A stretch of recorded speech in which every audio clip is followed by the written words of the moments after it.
ভারতের প্রধানমন্ত্রী নরেন্দ্র মোদীকে ১,০০০ কেজি হাড়িভাঙা আম উপহার পাঠাচ্ছেন বাংলাদেশ প্রধান উপদেষ্টা অধ্যাপক ডক্টর মোহাম্মদ ইউনূস। দুই দেশের বন্ধুত্বপূর্ণ সম্পর্ক আরও জোরদার করতেই এই আম কূটনীতির উদ্যোগ নেওয়া হয়েছে।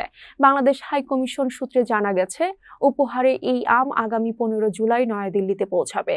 পরে এসব আম প্রধানমন্ত্রীর দপ্তর, কূটনীতিক ও ঊর্ধ্বতন কর্মকর্তাদের মধ্যেও বিতরণ করা হবে। এছাড়া ভারতের পশ্চিমবঙ্গের মুখ্যমন্ত্রী মমতা ব্যানার্জিকেও আম পাঠানো হচ্ছে। এর আগে ত্রিপুরা রাজ্যের মুখ্যমন্ত্রী সহ বিশিষ্টজনদের জন্য ৩০০ কেজি হাড়িভাঙা আম উপহার পাঠানো হয়েছে। এই উপহার কার্যক্রমটি পরিচালনা করছে বাংলাদেশের পররাষ্ট্র মন্ত্রণালয়। প্রতি বছরই এই সৌহার্দ্যসূচক উপহার বিনিময়ের অংশ হিসেবে ত্রিপুরা রাজ্য সরকারও বাংলাদেশের উপহার পাঠায়, যার মধ্যে অন্যতম হলো তাদের বিখ্যাত কুইন জাতের আনারস।